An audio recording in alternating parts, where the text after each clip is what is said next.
لیکن جو ان کی تصاویر آئی ہیں اور جو ایڈوکیٹ جنرل نے چیف جسٹس کی عدالت میں بیان دیا تھا کہ 7 سیل ہیں جن میں وہ رہ رہے ہیں، ایکسرسائز کی مشین ہے ایسی، کیا یہ غلط بیانی نہیں ہے آپ کے نزدیک؟ نہیں دیکھیں وہ کیا ہے، وہ سیل آپ نے جو تصویر دیکھی اس سے کیا آپ کو تاثر ملا ہے؟ وہ 8x10 کا ایک کمرہ ہے، اسی میں ایک سنک ہے، اسی میں ایک کموڈ ہے، اسی میں ایک کولر پڑا ہے، ٹھیک ہے۔ وہ ایک سابق وزیر اعظم ہے، یہ جو کمرہ ہے یہ ڈیتھ سیل ہی ہے۔ دیکھیں 8x10 کا جو کمرہ ہوتا ہے اس کو ڈیتھ سیل ہی کہتے ہیں۔ اس میں اگر آپ نے کولر لگا دیا یا کورٹ کے حکم کے تحت ایک آپ نے LCD لگا دی تو اس سے اس کمرے کی نوعیت تبدیل نہیں ہوتی۔ باہر جو ہے انہوں نے تصویریں دکھائی کہ انہوں نے خود 6-7 کمرے خالی رکھے ہیں، وہ عمران خان صاحب کے تصرف میں نہیں ہے۔ ایک صرف ایکسرسائز بائیسیکل باہر انہوں نے جو کوریڈور بنتا ہے اس میں کھڑی کر دی۔ اس سے کیسے یہ کوئی کہہ سکتا ہے کہ اوپر ایک وہ بڑی کوئی لگزوریس یا آسائش سے بھرپور زندگی گزار رہی ہیں؟ 8x10 کمرے میں 10-11 مہینے رہ کے کوئی مجھے دکھائے، خواہ اس کمرے میں کولر ہو، اور اس کمرے میں کولر بھی ابھی لگا ہے چند دن پہلے۔ تو یہ یقیناً ایک چھوٹا کمرہ ہے جو کسی طرح بھی کلاس اے کے ایک سابق وزیر اعظم کے جو حقوق ہیں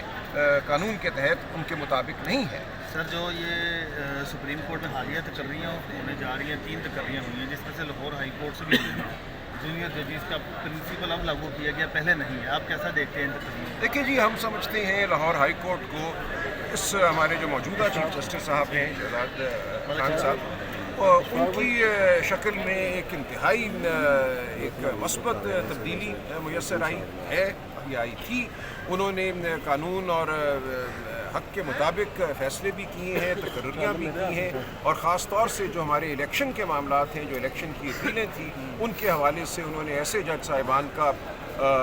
تقرر کیا یا الیکشن کمیشن کو کہا کہ ان کا تقرر کر دیا جائے جو ایک بہت اچھی شہرت رکھتے ہیں، جو دباؤ میں آنے والے نہیں ہیں، اور الیکشن کمیشن نے اسی لیے ان کو مقرر کرنے سے انکار کیا، اور اس پہ ایک قانونی جنگ ہوئی۔ میں نے پٹیشن فائل کی بذات خود، اس میں ہمارے حق میں فیصلہ ہوا کہ جو نام چیف جسٹس صاحب نے دیے ہیں انہی کو بطور الیکشن ٹرائیبیونل بنایا جائے گا، وہی ہماری اپیلیں سنیں گے۔ اس کے خلاف انہوں نے ایک آرڈیننس جاری کر دیا جس میں یہ کہا گیا کہ الیکشن اپیلیں ریٹائرڈ جج سنیں گے جن کی تقرری الیکشن کمیشن کرے گا، اور الیکشن کمیشن کو یہ اختیار دے دیا کہ وہ ایک ریٹائرڈ جج سے مقدمہ چھین کے کسی دوسرے ریٹائرڈ جج کو دے دے اگر اس ریٹائرڈ جج کی کارروائی اس کو پسند نہ آئے۔ یہ مکمل ایک مذاق ہے الیکشن اپیلوں کے ساتھ۔ اس کا وہی مقصد ہے جو باقی تمام اقدام اٹھائے گئے ہیں کہ جو فراڈ ہوا 8 فروری کی رات اس کو دبا دیا جائے، ایسے جج مقرر کیے جائیں جو کوئی فیصلہ نہ کر سکیں، معاملوں کو التوا میں رکھیں، یا اگر فیصلہ کریں تو جو ایک منظور